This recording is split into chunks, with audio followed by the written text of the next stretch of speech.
hindi mag-boomerang ito sa'yo dahil you are one of a kind. Salamat po. Saludo talaga ako. Saka matalino ka eh, napakatalino mo. I watch Showtime every day. Kasi nasa bahay ako. Yung talagang yung lahat, pati pag-uurado mo, hindi ko talaga malaman kung saan mo hinuhugot, saan mo pinagkukuha yung mga pinagsasabi mo. Dahil,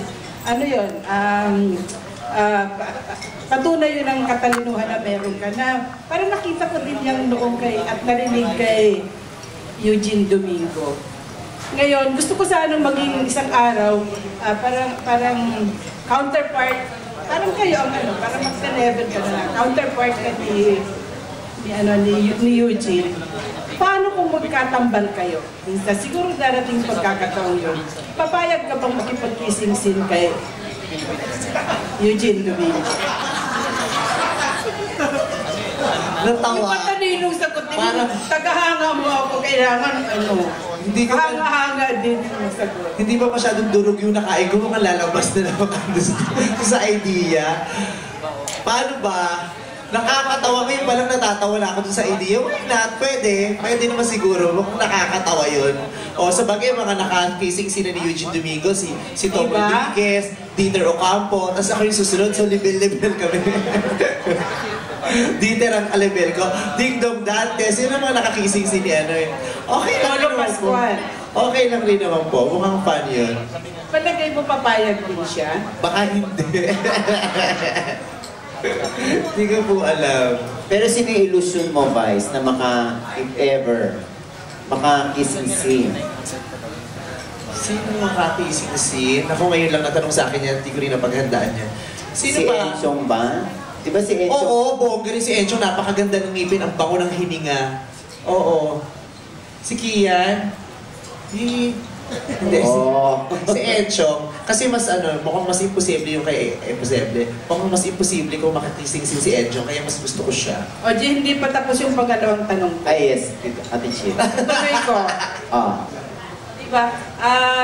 Ito naman ay phone pass din. Galing kay Romel. Ang lalayo nyo sa isa't isa. Hindi ko pwedeng hindi sabihin. Pakikwento nga daw yung pangyayari kahapon sa PBA. Yung siguro kasulat-sulat kung anong nangyari sa inyong dalawa ni Jensha. Ay, wala pang nangyari sa amin. Ay, hindi. Walang nangyari. Ate Chit. May pangyayari. Actually, hindi alam ni Vice. Parang ay, dribble na i-compare lang yung pag-dribble ko kay James. Hindi kayo nasa isang lugar. Nasa isang lugar po kami, nasa Araneta kami kasi Sabay. opening. Hindi po, kasi sa siya, ano bang team siya? Ano bang team? Anong team ni James yan? Basta kung ano ba yung team niya, nasa likod lang nung team ko na pinag-muse ako. Tapos bago pa yun, there was a moment na magdi-dribble siya, parang party ng opening. Tapos parang nagkaroon yata ng, hindi siya nakapag-dribble ng maayos kasi tumalsik yung bola, hindi niya nahabol. Nung part ko, nung ako na, nagpakuwela ako, yung katabi ko kasi may hawak na bola, si Jai. Kinuha ko yung bola, inago ko, tapos nag-exhibition ako, nag-dribble-dribble lang ako, tapos nagpalakpakan yung mga tao. Kaya, ginawan lang nila ng issue na parang mas magaling pa mag-dribble si Vice Ganda kaysa kay James Yap. Kasi si James Yap, tumalsik yung bola, si Vice Ganda hindi, natapos niya yung ginagawa niya. At parang ganun. Naka-heels ka? Oo, naka-heels ako, naka-5-inch heels ako noon. Yun lang, pero wala po, hindi po kami nagkausap na James Yap, hindi nga kami nagkatinginan. Although nakita ko siya kasi nandun siya sa likod namin. Pero bakit magaling ka mag-dribble? Di ba ako nagpapasalamat, ha? Magpasalamat muna ako bago Hindi, follow up yung Ate Chit. Strict na si Tito. Diba? Hindi, thank you muna ako sa magagandang sagot ni Vice Ganda at saka sasabihin ko din kay Romel, okay ba yung sagot sa tanong mo? Kahit walang mic, di ba narinig si Romel? Nakakalo. Go na. Go lang ng go. Thank you po, Manay. Mula naman po sa Manila Bulletin, Miss Shirley Pizarro. Halika na, tanong ka na po yan. Tanong ka na, Brent Kirko. Sabi niya, Kirko. Mamaya pa di pa nakahanda dahil galing pa ng Parañaque. Yun nga yung phone pats kanina kinapat dyan. Okay, sino pang last two questions? Si Pilar Mateo. Yung phone pats din. O wala na. Si Reggie? Ayan. Editor ng People's Balita, ayaw Asa na? Ronnie Romulo, dinan sa Smile.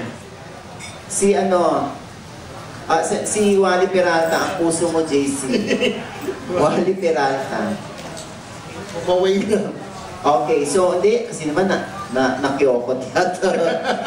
Okay, hindi, meron akong tanong kay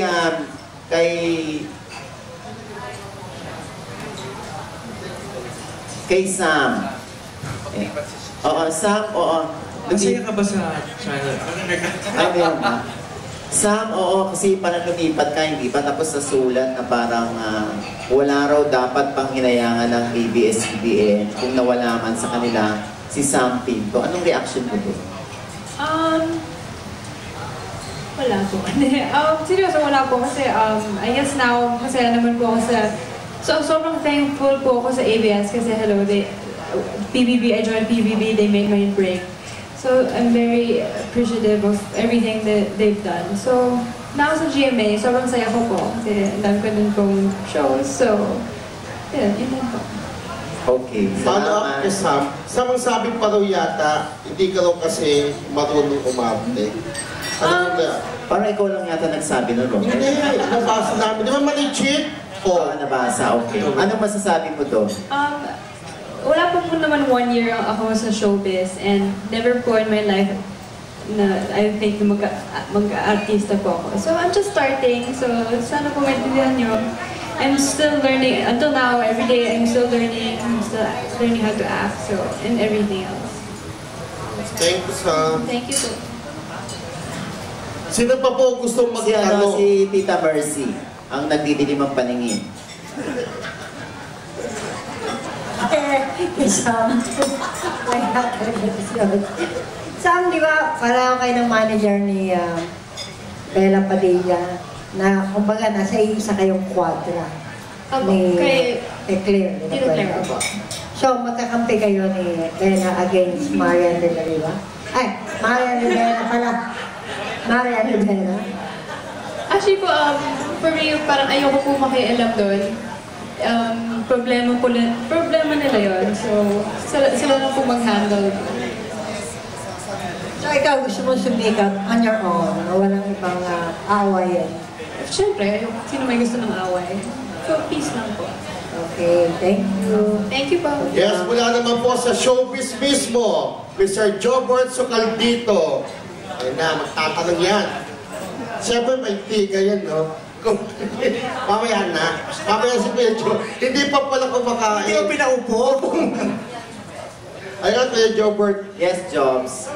Ito rin yung gagaya ni Vice, kaya kaya niya na magtanong agad. Sabi niya, matalino din niya, parang mangiduda ka pa. The joke. Hindi, Vice. Hello, congratulations, Vice. Thank you. At sa lahat ng bubuo niya ng movie na yan. Hi, Odds.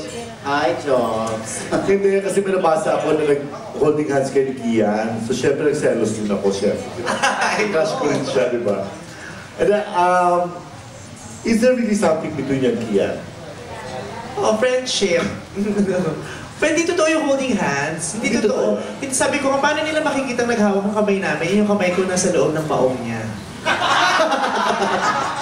Hindi naman kasya yung kamay niya, pinasok niya rin sa loob. Yung maong... Mas lalo kang nagalit sa akin. yung maong ba na yun, yung ginamit niya sa folio? Ay, hindi. Kasi yung ginamit niya sa polio, nilabahan ko yun nung time na yun. Nakita mo rin yung polio, ba? Meron akong kopya. Between John Avila at si Kian, sino?